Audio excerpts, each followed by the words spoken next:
Hi guys, Artiar here. So for this video here, we're going through about the Ssr Diting, the Lumi Warden Diting. Alright, it's the SSR version. I'm gonna go through the kit and also my thoughts about him. But first thing, I have no idea why, or probably it's just me. I feel like the face portion is a little bit weird. Probably it's because of the eye. And also why the body type looks like female. Why I feel like small towards like more female-ish instead of the normal dating, cause the normal dating looks like this, right? It's more muscular, like more muscles around. And then if we look at this one here, it looks like out of muscle, and then this looks like more like a female in my opinion. And also the posing feels like more female, but I'm not sure, probably it's just me, right? But now let's take a look about the skill kit. So S1 here deals damage to one enemy based on Diting's defense. It's a defense skilling unit. It's probably going to be a bruiser as well. But from what I understand, the whole kit here is actually more benefit to bruiser, but for like Cleave CC player will also benefit in a way. It's like a two playstyle like Ray Mary, but they are more towards into the bruiser, right? Ray Mary built with blood buff, and Amber is actually more suitable, and is actually more suitable for the bruiser player. And for SSR Diting here is also going to be the same. It's like both sides also can play, but it's more towards to the bruiser player as well, because it's a defense skilling, so the DPS isn't going to be very high. But the thing is, with a chance to increase the target skill cooldown by 1 turn, this is very disgusting and also very annoying. Imagine you build him with Bramble, and then you're, let's say I'm a Cleave CC, right, and then I do something like AoE CC skill on them, and then I fail to CC on Diting trigger Bramble, and S1 cut back my CC unit, and my CC unit actually gets CD extend by 1 turn. It's going to be very annoying if that actually happens.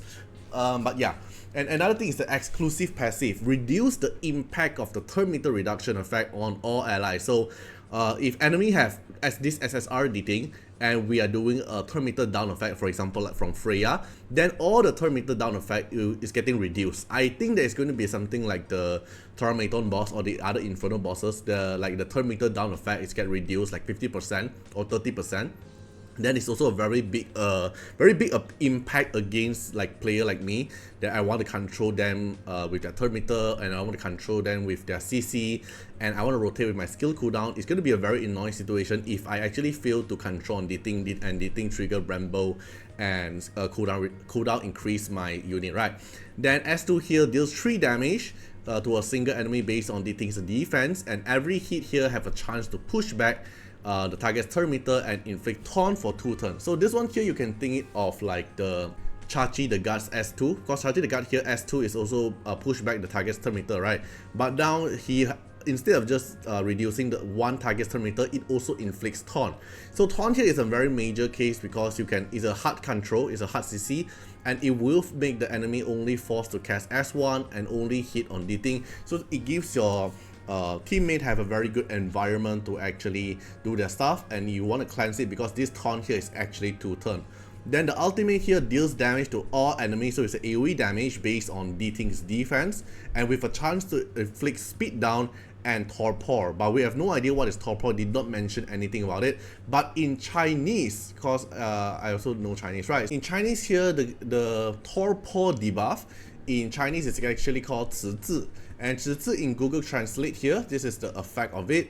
And definition or other translation is sluggering or slow moving, lacking responsiveness or progress. So probably it's another special debuff that makes you go even slower, cause we can tell that you reduce the enemy speed, and probably this one here is something add-on to reduce the enemy speed even further. Probably something like Plume that can reduce enemy 20 speed or 30 speed, right?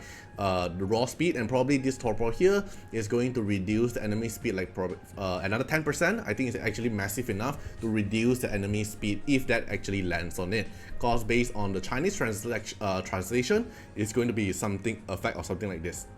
Alright, then after that, it will grant all allies this special buff.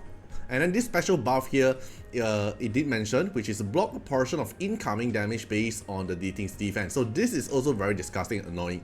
I can imagine if enemy actually have the SSR Diting, and somehow he actually takes his turn and manage to resist all my CC, all that thing, of course, right? And then cast the S3 and then reduce my team speed, and also apply this one, make my team even slower, and then apply this buff. Then what I am afraid is what if this buff is actually reducing my income damage. Like let's say I deal 10k damage and this exclusive buff can block 5k damage, so there's 5k damage goes into the enemy HP bar, right? But what if my unit, because I'm using the CC unit, so I'm actually basically doing damage slowly, but if my damage is actually not high enough to go through the Diting's defense, does that mean that I deal 0 damage to them? So this is the annoying part, and the kit itself, it looks very disgusting, and I think that it is playable for both unit, both kind of playstyle, but I think it's more towards for the turn 2 player, while for turn 1 player, it might be also good because if I build my Diting actually very fast, then I use use him to apply speed down and the torpor on the enemy, make them even slower, and then I grant all my ally with this buff, so my buff here can reduce the income damage, so I'm not too afraid of the enemy triggering Bramble set and actually kill me in one shot. Then I can also use this to control their turn meter and apply Taunt as well, which is also a CC control, and then using S1 here to increase the target cooldown is also very good. So I think this Diting here can be used in both playstyle, but it's more towards for turn 2, and I think turn 1 player is also going to benefit from this. It's kind of like Holden, that is more towards for turn 2, but for turn 1 player you can also build Holden fast for the dispel, for the cooldown control, all these things.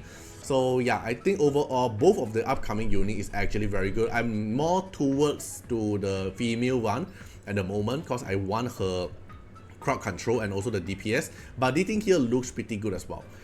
If I have a summon plan, I will say that I will go for Ssr Diting for 1 copy, and then I will go for the female one as many copy as possible. And then the recommended set shell for them is Jackal Guard, and Blood Buff as usual, again Blood Buff everywhere, and Swift Rush and Swift Smite cause you want a little bit of speed, and a Swift Smite here to apply the effect accuracy, right?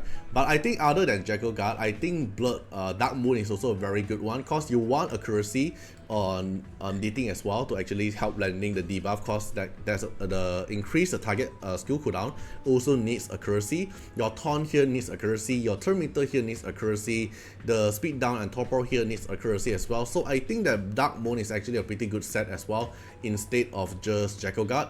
And Dark Moon here also have the combination of Swift Rush, Blood Buff and Swift Smite. Same for the female character, Dark Moon is also a very good set for them. And I think that if I'm gonna build Diting, I can go like full effect accuracy and speed, and the defense is just like something bonus extra. Then I think that will be the turn 1 Diting. Then for the turn 2 Diting, probably is like you build like Holden, decent speed and with high defense, as tanky as possible. Then the moment you land your S3, then it's basically game over for the turn 1 player. But yeah, that's on my thought. What do you guys think about him? You can feel free to comment down what you guys think about it, and see you guys in the next one. Bye bye.